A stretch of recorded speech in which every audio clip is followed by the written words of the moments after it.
Hey everyone, what's good? It's your boy Sonic Jason 255, and today I have got a brand new progress update for Hedge Physics Survival. And you guys are gonna want to sit back for this one because this one's got a lot to offer. So one of the first things I want to discuss real quick is that the boost has been refined a bit and works a little better than before. And by that, I mean I just made it a little more versatile. For one, you can now boost in midair now, which has a couple of issues. For some reason, I couldn't get the cap to work, so it you're just kind of able to boost in the air endlessly. And if you're supersonic, where you have endless boost, you could just kind of fly around. I also added a little feature where it takes more of your boost away when you're spamming it than when you're just holding it, kind of like uh, the other modern titles like Sonic Colors. I actually have an interesting story for when I found out about this in my youth, but that's for another time.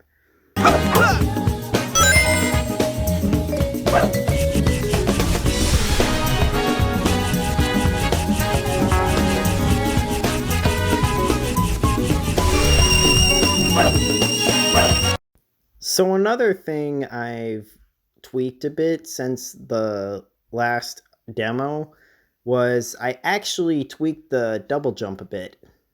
Now, the double jump in its current state still isn't perfect. I'm going to try and redo a few things. For example, right now, currently what it's doing is basically running a similar function to the jump feature, and I realize now it probably would have been better for me to just set a specific velocity, especially now that I know what um especially now that I know what function actually calculates jump velocity, which means I'm able to add a jump height variable in it and calculate it to the proper velocity. So I might refine that again just to set the double jump to a specific height instead of allowing you to hold it like the regular jump.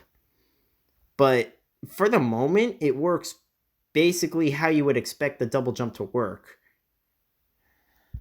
Now this one, okay, I do not know if you guys are ready for this one, but basically, yeah, remember that checklist from one of the previous videos? Like, I believe it was the second video on this that I made where I had made this checklist, and so far I had only gotten 3 of the 5 done. Well, we're about to check one of those off because thanks to the help of Greedy, who, if you don't know who that is, that's basically the guy who made the amazing fan game Sonic GT. Go play that. I'll leave a link for it in the description. I finally got grinding in the game. And that actually falls into some of the versatility with the boost, as you're also able to use it on this rail. I've made a little test rail in the intro zone, as you can see, that shows this ability off. Now, it's not as versatile as in GT, even though some of the code from GT still remains, but you basically get the idea as to how this works.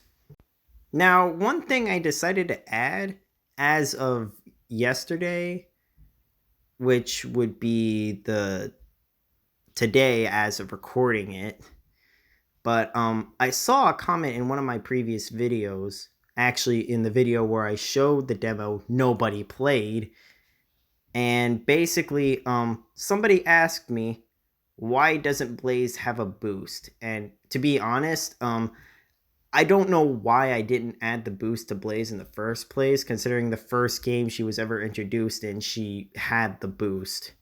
So, yeah, I decided real quick that I'd go ahead and give the boost to her, since, it'd be unfair to not do that, considering she's also a boost character in nature. So, yeah, that's just a minor tweak there. Okay, so real quick, I'm going to blow through some of the smaller, more visual changes that I've made.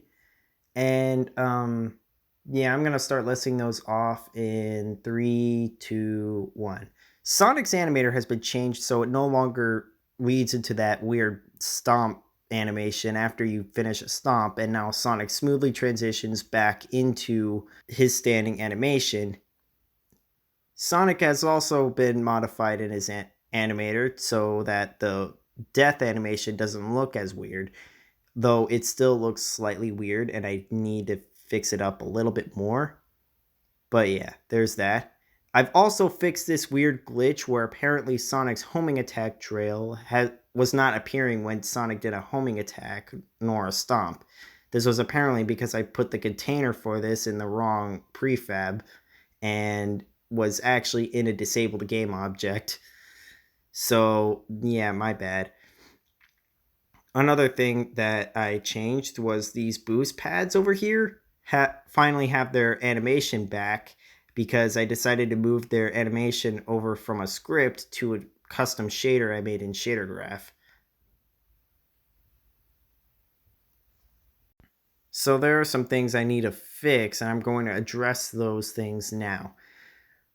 One of the small issues I need to fix is Adventure Sonic's animations. I am not the best animator by any means, so these animations look very terrible, except for the running animation, and even that doesn't look very good. A part of the reason for that is mostly because I was trying to stay as close to the source material, aka Sonic Adventure 2, as possible. So I kind of wanted the animations to match that of Sonic Adventure 2, but I feel like I could have done better, and I'm gonna try and redo these animations. And actually, while I'm at it, I should probably go ahead and animate the Super Sonic models so I can add Super Adventure Sonic into the game as well. Now, another issue that I need to fix relating to animations as well is, well, this. So, you may have noticed that I've only shown you gameplay of the grinding with Sonic, specifically Sonic. And there's a good reason for that. And that's because none of the other characters actually have the grinding animation. But Jason, I hear you say, aren't all these models just Sonic Generation mods and therefore have the same rig as the Sonic Generations Sonic that you've used for Sonic? And while, yeah, that should be the case, I should probably let you know that the model I'm using here is actually using a completely separate gens model from the one provided in Bumper Engine. And the reason for this is because, well, the rig that Supersonic 68 extracted, for whatever reason, looks drastically different from the actual rig from Sonic Generations. If you will take a look here at the comparison between the two, you'll notice that there is a huge difference. And I actually talked to Supersonic 68 himself about this. And the weird thing is, I actually extracted the same shadow mod that he extracted to see if it was just the mods and not anything else, but I once again got a different result than Supersonic 68 did. And that's when I realized he was using a drastically different um extraction setup. So he was ripping models in a completely different way than I was. For reference, I was actually using a guide made by this YouTuber named FrostDev. If any of you guys know any of the potential ways he could have ripped these models and animations, please let me know in the comments because that could help out a lot in the process of getting these guys their proper animations. But if I can't find any of those, then I'm probably just going to have to re-extract the models myself and reconstruct the animators. But yeah, that's one of the issues I need to fix there. And also part of the reason Shadow didn't get the stomp as well, like I could have given Shadow the stomp, but like the fact that he didn't have an animation gave me the perfect opportunity to make him different from Sonic. But yeah, that's another issue I needed to fix. Now, the last thing I need to say needs to be fixed and actually may be more important in some aspects than the model one is that if you guys have played the Sage demo, especially at a low frame rate, you may notice that like going super fast into these ramps sends you flying into the air instead of letting you run on the walls. Now, I actually found out the reason why this happens. And the reason this happens is because of the way um, hedge physics actually calculates whether or not you should be running on that surface.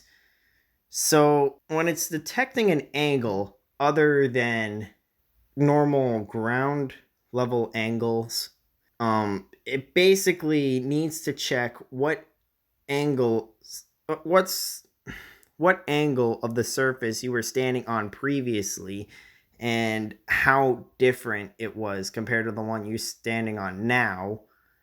And if it's within a certain threshold, then it'll let you continue running and then rotate you to the correct orientation to be running up that surface. Now, the issue with this is that it's calculating this per frame. So if you have a low frame rate, then you're covering much more distance, and therefore the angle you'll end up being on is going to be much different than the one you would be standing on if you were on a lower frame rate, if that makes any sense.